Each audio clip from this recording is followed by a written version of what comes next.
Hi students, my self Manish Kumar from Jaipur. जैसे कि मैंने आप लोगों से वादा किया था कि जो अणुसंघ के गुण है और हेनरी का जो नियम है उससे संबंधित कुछ न्यूमेरिकल जो है वो आपको कराने के लिए कहा था। तो अपन ये वीडियो और इससे नेक्स्ट जो वीडियो होगा वो अपन बनाएंगे।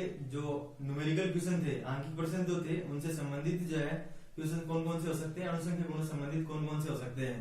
तो देखो यहाँ पर आपको सबसे पहले एक चीज ध्यान रखनी पड़ेगी। जैसे अपन किसी भी दाब के लिए बोलते हैं दाब, तो दाब जो है उसकी इकाई अपने पास यहाँ पर लेते हैं एटीएम, या फिर दाब जो है उसकी इकाई लेते हैं अपन बार। लेकिन कई बार क्या होता है, जैसे आप इस क्वेश्चन को देखिए एक बार, यदि नाइट्रोजन गैस को 293 केल्विन पर 1 लीटर जल में प्रवाहित किया जाए तो इसके कितने मिलीमोल विलय होंगे। नाइट्रोजन का आंशिक दाब जो आपको ये दे रखा है, और यहाँ पर जो KH है KH उसका मान दे रखा है किलो बार। तो सबसे पहले इंपॉर्टेंट जो चीज है वो है कि ये जो दाब की इकाइयां हैं, ये जो दाब की इकाई यहाँ पे बार है, यहाँ पर किलो बार है। इसका मतलब ये होगा कि जो बार यहाँ पर दाब की इकाई है या एटीएम जो दाब की इकाई है, उन इकाइयों में आपको इनको बदलना होता है। हाँ, अगर क्वेश्चन में आपको ऐसे दिया हुआ हो कि दाब जो है उसको पास्कल में ज्ञात करो, अलग किसी में ज्ञात करने के लिए बोले, तो आप जो है उसमें थोड़ा दिमाग लगाएंगे। अदरवाइज आप जो है हमेशा, जैसे यहाँ पर भी क्या लिखा हुआ मिलीमोल, तो मिलीमोल कुछ नहीं होता, मोल होता है मोल। इसका मतलब मिली को भी किसमें चेंज करेंगे, मोल में चेंज करेंगे। तो मिलीमोल आ जाएगा तो उसको मोल में चेंज करना पड़ेगा अपन को, ठीक है।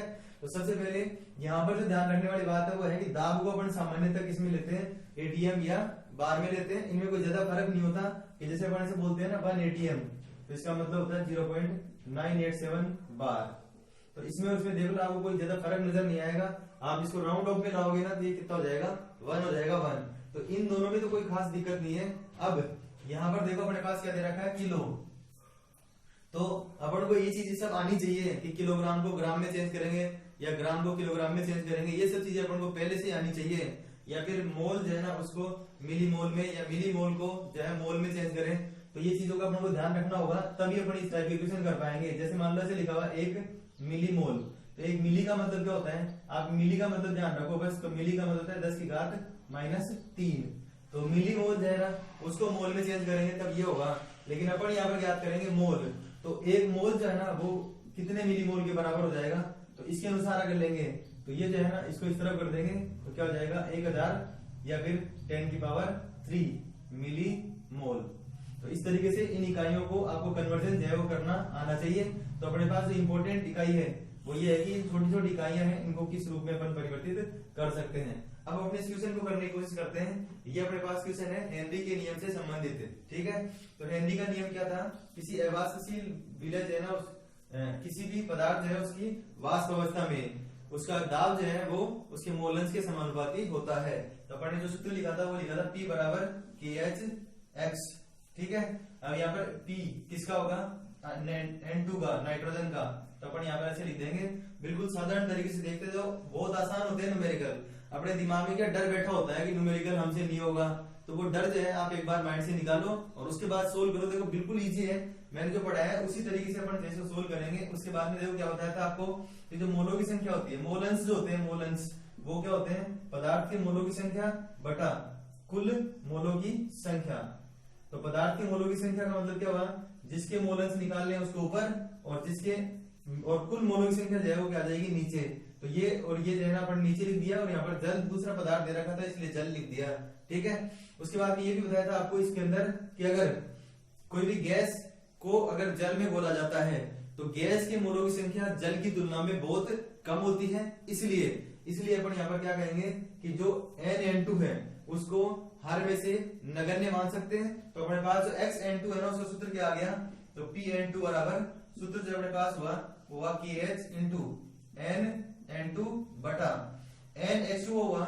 लेकिन मैंने क्या बताया था आपको कि NH2O जल के मोलों की संख्या कितनी होती है, 55.5। कितने होते हैं, 55.5, ठीक है। अब अपन को ज्ञात क्या करना है यहाँ पर, इसके मोलों की संख्या। तो सूत्र दिया अपने पास क्या आ जाएगा, NN2 बराबर, इसको इससे गुणा कर दो, क्या आ जाएगा PN2 गुणा 55.5 बटा में क्या आ जाएगा KH, ठीक है। अब आपके पास जो मान दे रखे हैं उन मानों को आप यहाँ पर रख दो। तो उसके बाद में अपने पास क्या ज्ञात हो जाएगा, मोल ज्ञात हो जाएगा। तो मैं यहाँ पे मान रख रहा हूँ, बहुत आसानी से देखते जाओ। PN2 ये दे रखा है साफ साफ यहाँ पर, इसका जो दाब है वो दे रखा है 987 और 55.5। उसके बाद में देखो यहाँ पर क्या है किलो, ये जो ये दे रखा है किसको, किसमें दे रखा है किलो बार में, किलो बार को, तो 1 किलोग्राम जो है वो कितने ग्राम के बराबर होगा, तो किलो का मतलब है 10 की पावर 3। इसका मतलब इसको 1000 से गुणा कर दो, तो 1000 से गुणा करने के बाद ये आ जाएगा 7 6 4 8 और 0, ये आ जाएगा। उसके बाद में ये किसमें चेंज हो गया बार में, ये भी किसमें चेंज हो गया बार में, तो अपने पास यहाँ पर क्या आ जाएगा, इसके जो मोल है, मोल नाइट्रोजन जो है ना, नाइट्रोजन उसकी मोलों की संख्या प्राप्त हो जाएगी। क्या प्राप्त हो जाएगा, मोलों की संख्या प्राप्त हो जाएगी। और मोलों की संख्या जो प्राप्त हो गई उसको अपन को क्या चेंज करना पड़ेगा, मिली मोल में चेंज करना पड़ेगा। तो जो मोलों की संख्या प्राप्त हुई है उसको मिली मोल में चेंज करने के लिए आप उसको जो है वो गुणा कर दो 1000 से, तो अपने पास क्या प्राप्त हो जाएंगे, मिली मोल प्राप्त हो जाएंगे। तो आप जो है वो डायरेक्ट ये वाला सूत्र भी याद रख सकते हो कि किसी भी गैस के जो मोलों की संख्या है वो ज्ञात करने का सूत्र ये है। उसके बाद में वो छोटी इकाई में पूछ रहा है कि बड़ी इकाई में पूछ रहा है, ये इकाइयों में परिवर्तन करना आपको आना चाहिए।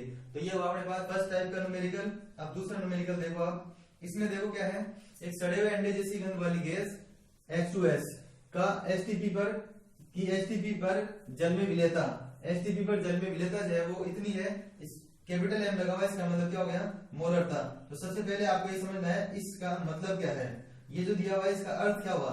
तो इसका अर्थ ये हुआ कि H2S गैस है ना, उसके 0.195 मोल 1 लीटर विलेन में घुले हुए हैं।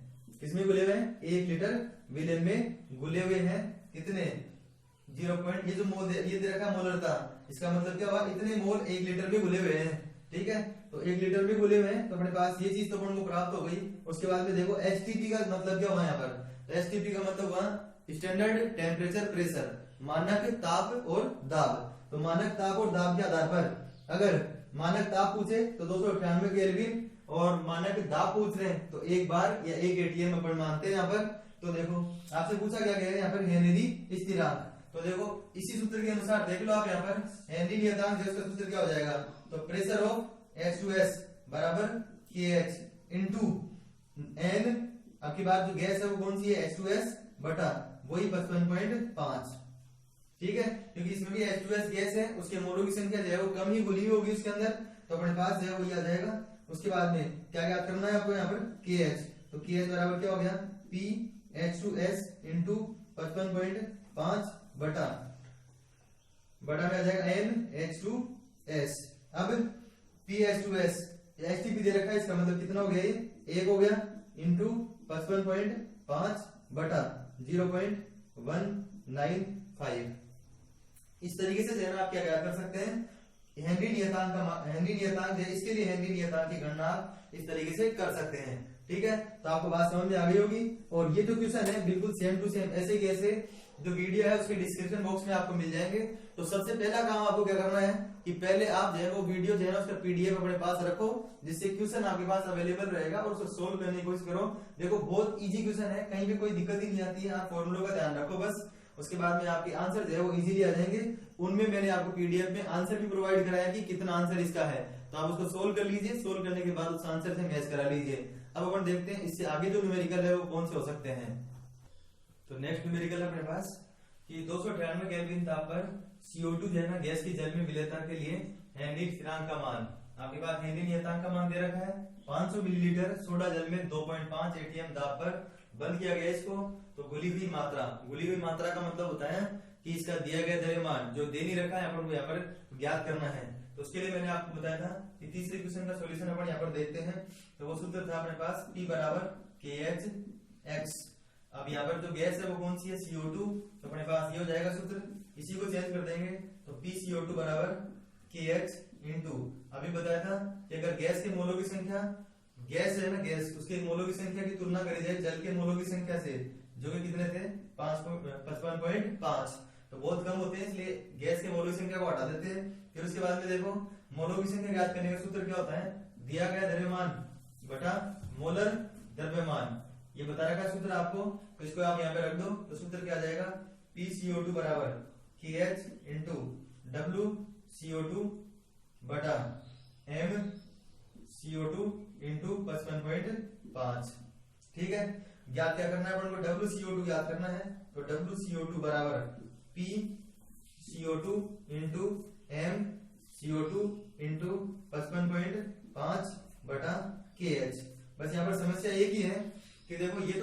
रखा है एटीएम में और ये दे रखा है पास्कल में। तो आपको एक चीज यहाँ पर याद रखनी पड़ेगी कि एक एटीएम जो है ना वो 10⁵ पास्कल के बराबर होता है। ये याद रखना है आपको। मैंने अभी शुरू में बताया था कि इकाई है ना इकाई, उसका इंटर कन्वर्जन आपको याद रखना है। तो यहाँ पर देखो इनके मान रख दो आप यहाँ पर।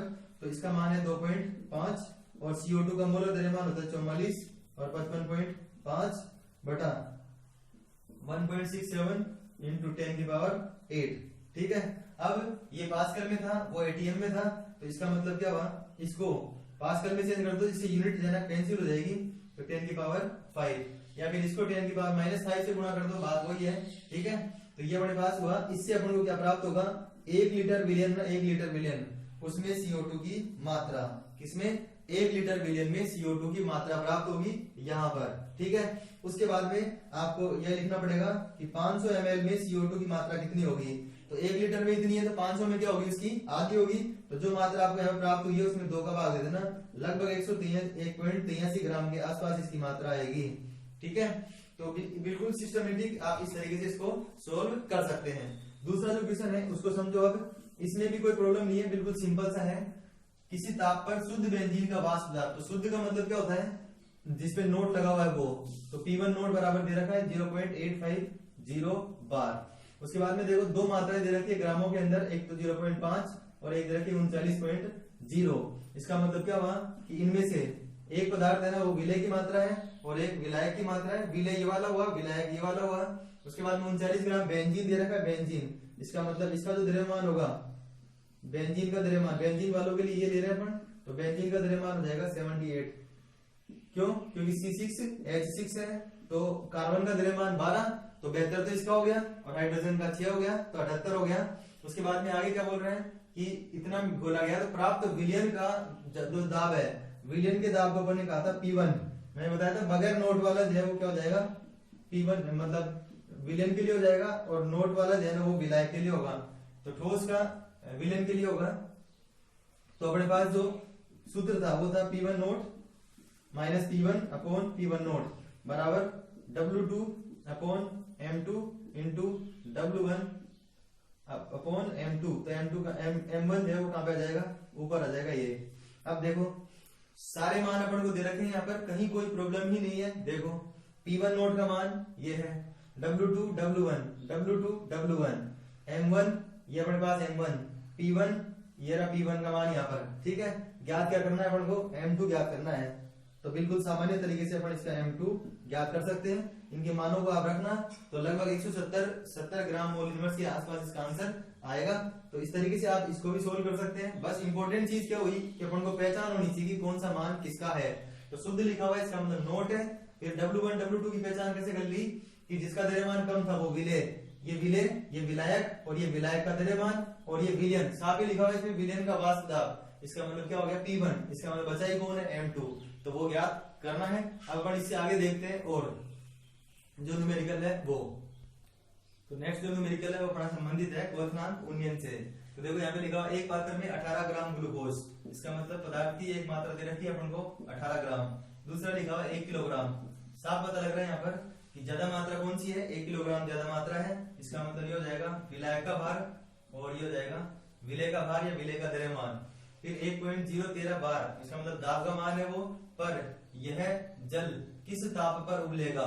तो देखो यहाँ पर ये पूछा जा रहा है आपसे कि किस ताप पर उबलेगा। तो अपन को इसी चीज को समझना है कि क्या बोल रहा है ये। तो तीन चीजें अपने पास होती है, एक तो होता है डेल्टा टीबी, एक होता है टीबी और एक होता है टीबी नोट।